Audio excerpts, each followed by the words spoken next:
taking unnecessary offence and condemning and cancelling people only worsens the problem.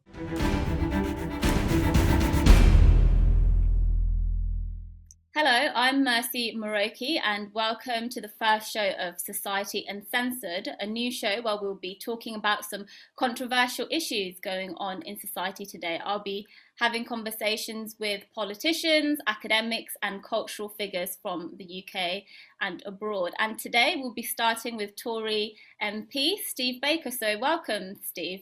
Mercy, thanks very much indeed for having me on. Really appreciate it. Well, thanks for coming on as my first guest.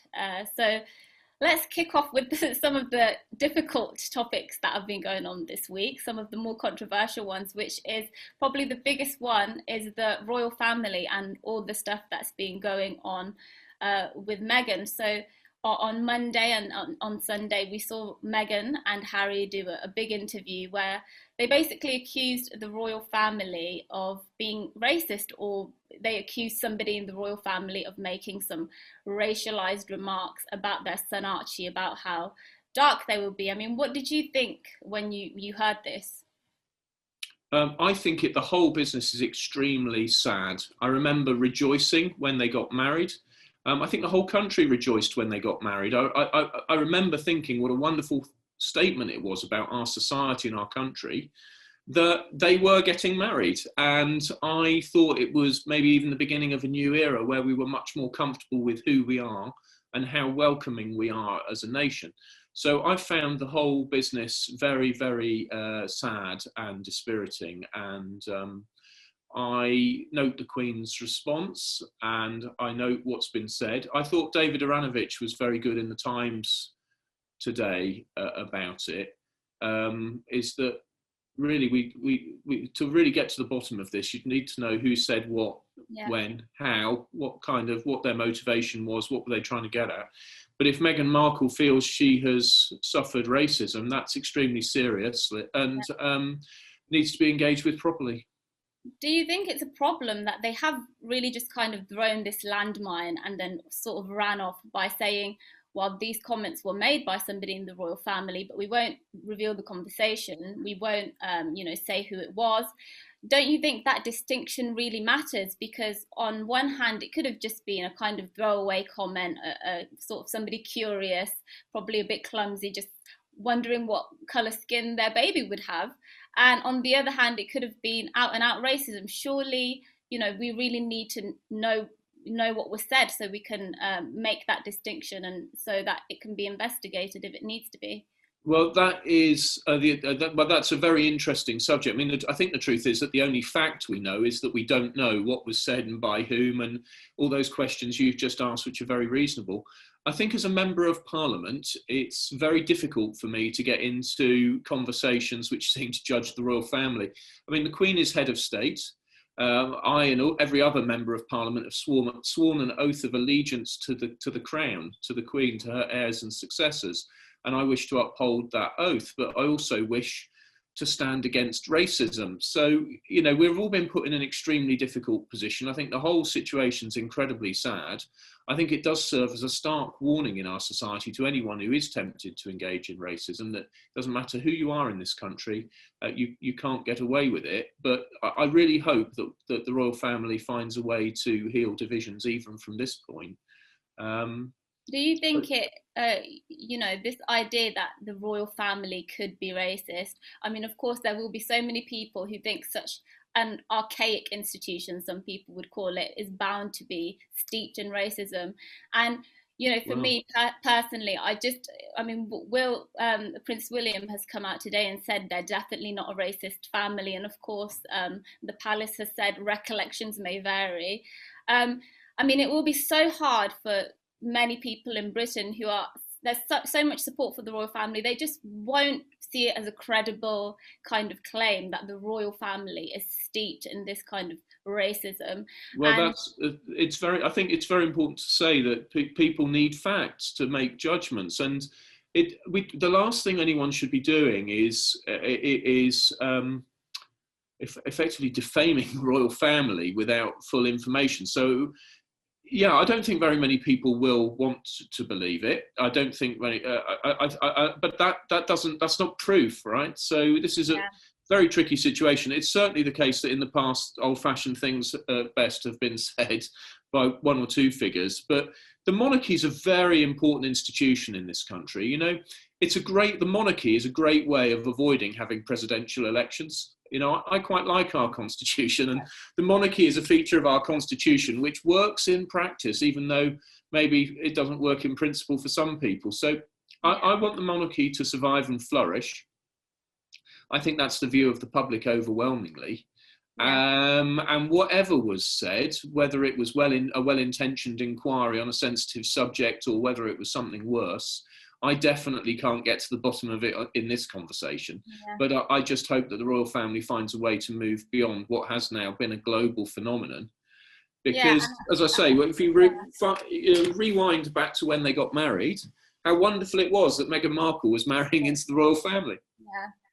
Yeah, and you know, as somebody who originally comes from a Commonwealth country, that I know the Queen enjoys massive, and the royal family enjoy massive support across the Commonwealth. So this claim that, you know, they might be this racist institution does really, really matter, not just for the UK, but for kind of the entire Commonwealth. And off the back of that, as you'll very well know, Piers Morgan made some comments, didn't he, on Good Morning Britain, and resigned, or was forced to resign, who knows.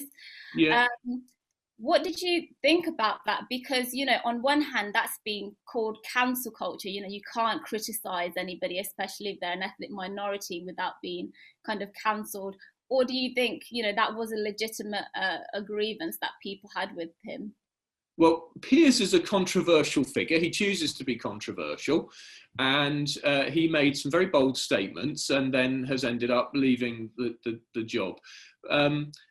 But I don't think he's been cancelled. I mean, I think he has a very, very loud voice, and we're talking about him now, and he will continue to be heard.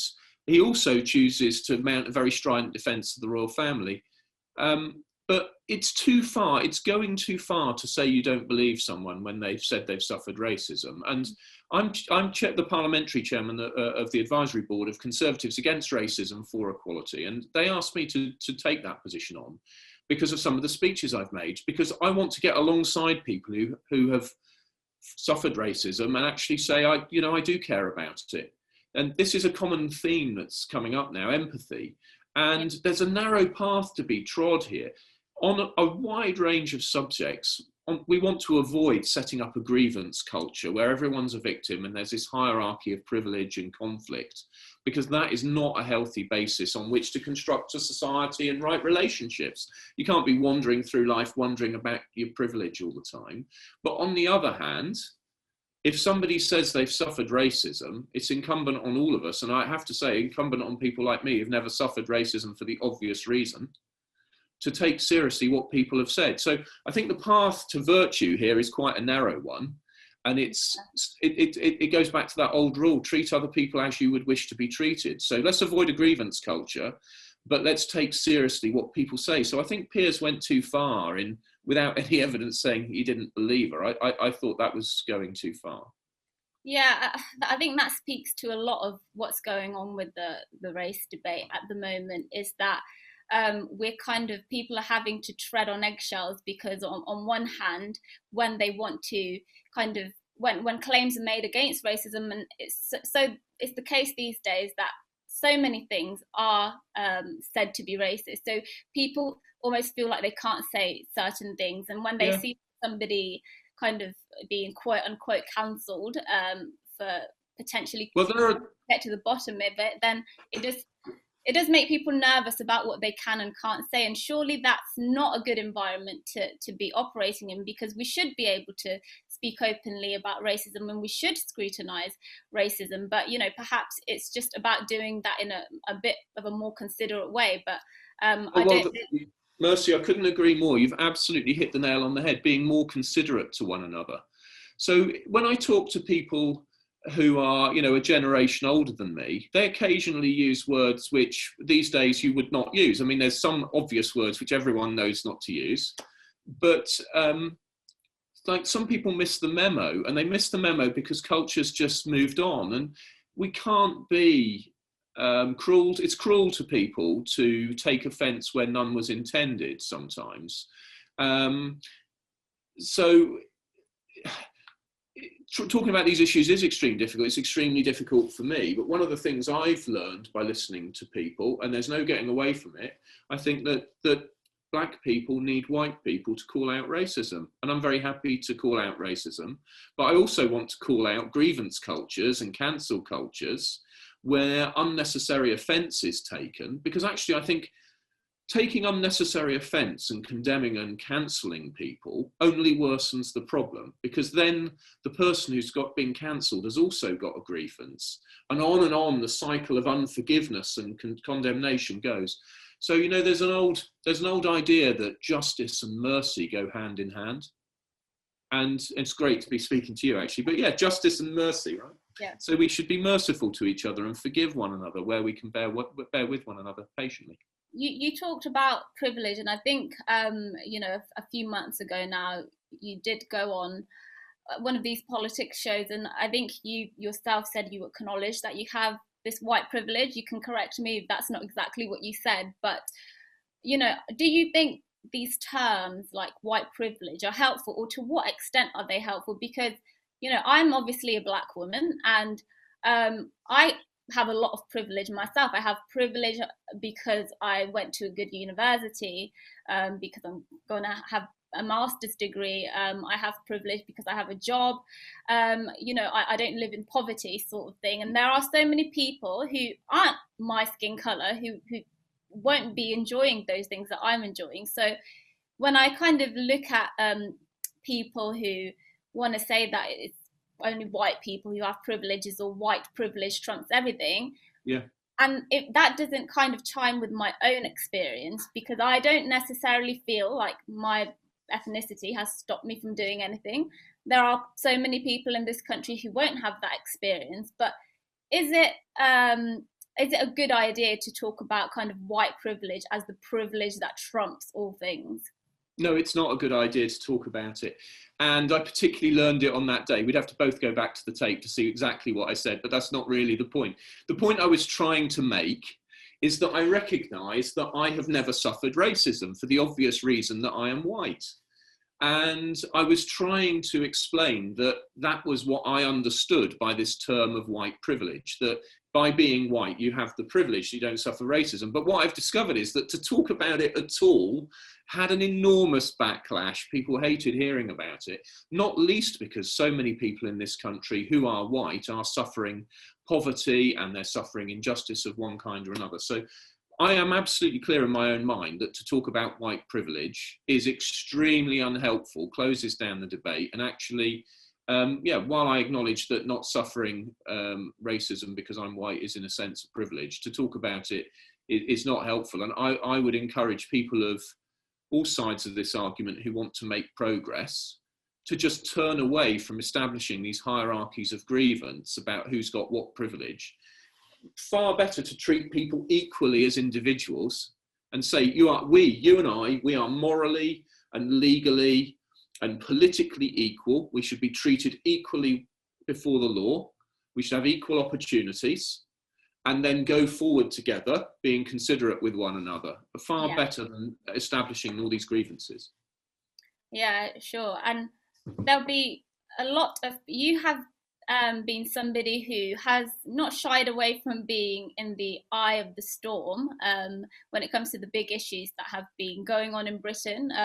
Of course, you were chairman of the European Research Group, one of the most vocal advocates for Brexit. And Brexit was, you know, there was a lot of racial issues that were going on around Brexit, whether it was Brexit being called racist. And do you kind of, there's this kind of demographic within the country, this poor white working class, as people like to call them, and those were a lot of disaffected people that felt that they were kind of being offered this new deal. And again, when we had the 2019 election, they were being offered a new deal. They were being offered to level up. And, I always like to point out when I talk about Brexit that, a third of ethnic minorities also voted Brexit. So it wasn't just white people. And I was one of those people. But do you think we're at risk now? You've been leading the issue of lockdown and trying to highlight the harms of lockdown. Do you think all these disaffected people who saw Brexit as an opportunity to have a new deal for Britain, and who in the 2019 general election again were offered a new deal, do you think we've now let those people down by locking the country down so many times, by not paying attention to the harms being done by lockdown? Are these not the same people who will be failed by what we've done? And I saw something this morning about that populism might be on the rise in these communities who have been worst affected. So are we not really just undoing so much of the work that has been done to get these communities on board and tell them that we care about them? Well, we might be undoing some of that work. And, I had a very interesting conversation like this with Professor Paul Dolan of the LSE, who's a professor of, I think it's behavioural economics. And he and I talked about a checklist of 20 different things, which I won't go through all of right now. But, it's fair. I think it's fair to say the government acknowledges that it's women and ethnic minorities and poorer people who've been hardest hit by lockdown. And it's people, frankly, like me, people in their 50s in secure public sector employment who've been taking the decisions about lockdown. And there is a great danger that it's situational blindness is what Professor Dolan calls it, that people just focus very, very much on COVID and mortality from COVID. And there has been, I think, a sense that people haven't considered all of the other consequences. So, for example, obviously there's a problem with company directors being excluded and freelancers and self-employed over £50,000 a year. But one which really resonated with me was a young man who's with a new baby who discovered when he was furloughed that he was only going to get 40% of his usual pay, not 80%, because half his income is through tips, something called TROP. Well, what a thing to have had to live all this time furloughed on not 80% of your income, but 40%, and presumably locked down in a small home with a new baby. Terrible thing to do to somebody, really terrible. And the sooner it ends, the better. But you also raised, if I may, you raised the issue of race and Brexit. That was extremely painful to me. I'm an old English classical liberal, and I wanted to leave the EU to get back political control of power, democratic control of power, so that we could make our own decisions. I just come to the conclusion that the EU settlement wasn't sustainable. Right. But people have called us all sorts of things. One person, I don't want to repeat it, but people have called us all sorts of things, and it's just not on, and it's just not fair. And it's deepened people's fears. That's what's worst about it, not for my sake, but calling Brexiteers like me names and alleging things which are untrue has deepened fears in sections of the population which deserve better. So things are worse in this country. Divisions are worse in this country because people have sought to smear Brexiteers over race, and it's wrong. Not least because one of the things that the European Union does is make available free movement for European people who are overwhelmingly white, whilst leaving nations free to have their own policies on the rest of the world. Well, what we're actually doing is moving towards a policy which doesn't systematically discriminate in favour of Europeans. Yeah. And I'm afraid I think that's a good thing. I think we should look at the rest of the world much more equally, although that's very difficult because some countries are so poor. But we should be looking at people and treating them equally and not systematically discriminating in favour of Europeans. So equality. Do you think Brexit, before kind of lockdown happened, before coronavirus happened, we would have, if it hadn't happened, supposedly been enjoying the benefits of Brexit now that we've left. Is what has happened, is it going to undo those benefits? And, or will Brexiteers be vindicated and we will have this, incredible future outside? Or will we just not see that anymore because of the damage that we've done from lockdown? Where is the country going to go for the next few years? Well, I'm very clear that in the medium and long term, we're going to have a fantastic future.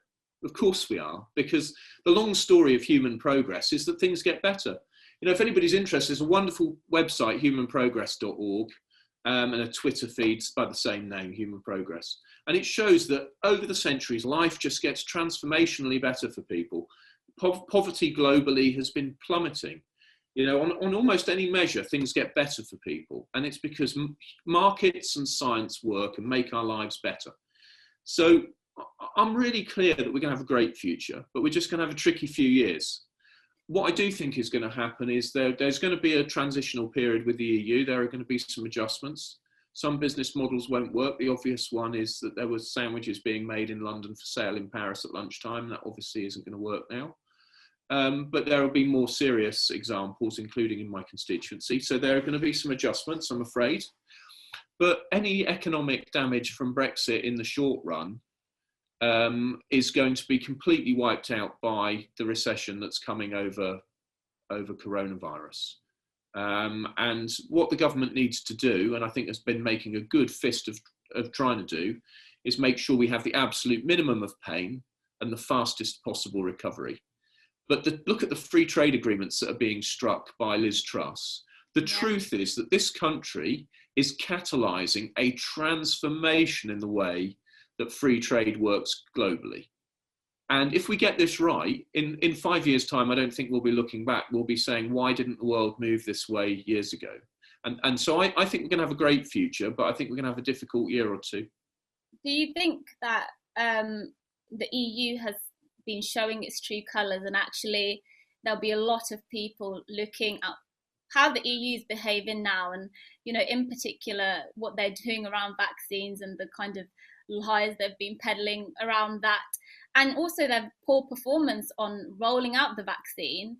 You know, we're miles ahead of them. I mean, do you think, and are you secretly kind of glad that they're showing their true colours, because it kind of vindicates your position? I hope I would never put my own vindication ahead of human welfare. That it's always human welfare first. But I think we have to observe that at times the EU has put European solidarity ahead of getting people vaccinated. And that's not in the public interest. That's not pro-human welfare. And I don't think there's any denying that us leaving the EU has made it better to put the British people's welfare further ahead through vaccination. It's just a practical reality that has served us well. But I think we've got to be careful. We're talking about being considerate to one another. I do not want to be gloating over a matter so fundamental to human well-being, but I do observe that leaving the EU has really benefited the British people on vaccines. There's no doubt about that. Yeah. And definitely the EU, you know, has used such political language in alleging that we were somehow blockading sending vaccines to Europe. Just not true. But we signed the contract first, you know, and I want us to have a society that is based on keeping our promises, including our contracts. So it was unfair of the EU and wrong of them to suggest we were blocking vaccine exports. We've got, you know, people at AstraZeneca have contractual obligations to us, and they should be fulfilled. But we are going to be contributing vaccines to the world. Do you think it's the EU's kind of trying to, you know, almost, I don't want to use the word smear Britain, but do you think they're almost kind of doing all this, acting in bad faith to hide their own failures at the moment around vaccine? Well, this is such an interesting thing. So I'd love to give you a really strong news line, but the truth is I meet some of these European ambassadors, and the Italian ambassador and the German ambassador, they're such great people. They really want the best for our country and their country together. And they're people who are seeking to reconcile and to build up. But if you look at some other comments from others around the European institutions, they, I'm afraid, seek to divide. So, you know, people being very critical of the Prime Minister, you know, it doesn't help. People should ask themselves when they speak, is this true? Is it necessary? Is it beneficial? Is it rightly motivated? And where necessary, do they have permission? And a great deal of what's said isn't beneficial. And I feel acutely the weight of that. At a difficult time like this, what we should seek to be beneficial. So we've got to talk about difficult issues. We've got to get some things out there. but we should try to say things which are beneficial to society instead of always seeking to inflame tensions. That's not doing anybody any good. Yeah, absolutely. And in terms of, just going back to lockdown, you mentioned all these groups that are have been disproportionately affected. And one of these groups is young people. And whether that's young people in school who have lost hundreds of millions of days of schooling, or young people who have been disproportionately affected in terms of losing their jobs. These are young people who've been let down by, I feel, by what we're doing in terms of lockdown. And then these are the same young people who pretty much said, no, we didn't want to leave the European Union. So where does this leave young people in the country at the moment? Because it's a kind of double whammy. Firstly, they're almost getting this Brexit deal that they didn't want in the first place. So there's that.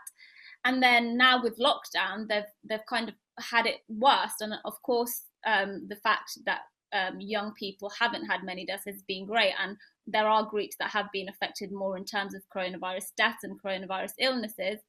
But in terms of the longer term impact on people's lives, do you agree that young people have had it worse and we're really not focusing on the effect that lockdowns have had on young people? Yeah, I think I do agree with you that young people have had a raw deal out of lockdown. There's no doubt about that. I put out a video this week making the point that older people who have now been vaccinated, wanting their freedom early, should now stand in solidarity with the young. Young people who were not especially vulnerable to the disease have had to be locked down to protect older people. So it's just really, really wrong to keep young people locked down while releasing people who've been vaccinated when they're older. And that shouldn't happen. That should not happen. And people who are older should stick by the rules, because I'm quite confident that most people in their 70s and 80s, when they weren't vaccinated, would have wanted young people to stay at home and abide by the rules. Yeah. So now the boot's on the other foot. We need older people to stay at home and obey the rules and be fair to young people, and then all come out of lockdown together. And actually, as the data improves, the government should be driven by the data, not the dates. And that means partly getting young people out of lockdown sooner, along with everybody else. So, I do agree that young people have had a raw deal on lockdown. Of course they have. And they've also, of course, not wanted to leave the European Union. I really regret not persuading young people that they should leave. But what I would say to them is, democracy really matters. And within the European Union, it doesn't matter who you vote for to sit in this parliament here. It doesn't matter who you elect to sit in this parliament if you're in the EU. You still get the European Union as your ultimate government. And that can't be right. And that's why I wanted to leave. And what I think we've done is preserve democracy for future generations. And I wouldn't ask for people's gratitude. I just would hope that over the years, young people will perhaps get over their disappointment of leaving the EU, because they'll see that actually we've still got a great future with the whole world, and actually one that's more democratic and responsive to them. I mean, I think that future has to materialise for them to be hopeful about that. And at the moment, there doesn't seem to be much hope. And, it's opening up in June. I mean, even that feels like a world away. And I think young people are going to be looking at that and thinking, we're last to be vaccinated. We've lost all this education. We've kind of lost so much of our youth. And then even after that, we'll be out of the European Union. Of course, I voted to leave, so I'm not part of that young cohort who wanted to stay. But yeah, young people have had a rough deal. And, on that point, what is Britain going to look like after all this stuff that's happened? And not just lockdown, not just Brexit, all the stuff we've been talking about today, whether that's the kind of monarchy potentially being in this crisis with racism, the stuff that's going on around race and cancel culture and all that kind of thing. What is Britain going to look like this time next year, this time in 2 years' time? I mean, is it going to be something to be proud of? Yes, the United Kingdom is going to be a country to be proud of. We are one of the wealthiest, most open, most tolerant and liberal societies in the world, and we will continue to be. And I know people are having a terrible tough time, especially during lockdown. But we've got to be realistic about who we are. This is a fantastic country. It's near the top of any relevant league table. It is a wonderful place to live. And that's why so many people from around the world want to come here. So yeah, of course we got our troubles. And young people, of course, they're worried about their futures. I was worried about my future when I was young. And there's no room for complacency. We've got to create the future we want. But that's the amazing thing about democracy and society. We can create the future we want. So when you ask, what's our country going to be like? It's going to be like we choose it to be like together. So any young people watching this, I really hope that they'll educate themselves about political ideas and society. There's a great book called Principles for a Free Society.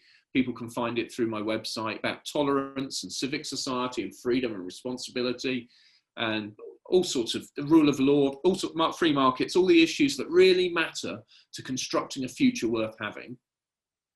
And we can build that future worth having together. But what we can't allow ourselves to do is to slip into despair. We are going to come out of lockdown more slowly than I would like.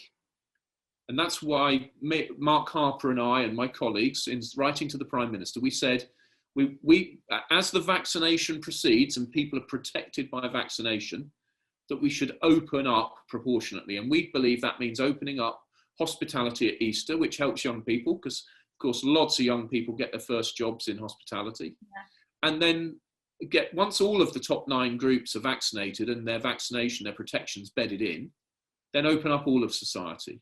Because once you've broken the link between cases, hospitalizations and death, then you should be able to get society opened up. Now, of course, the Prime Minister wants to be cautious, but we're saying to him, you've got to be cautious about all the other harms too. So think about young people. Think about people who aren't going to hospital because they want to protect the NHS. Yeah. Think about loneliness that really harms people. So there are all these other harms, and the government should be thinking about those too. And if they think about those other harms, they'll end lockdown sooner, and that will be good for young people. Yeah, well, I hope your optimism materialises. Steve Baker, thank you so much for joining. It's been great to talk to you. Have a good Well, thank you very much for having me on. Mercy, I really appreciate it.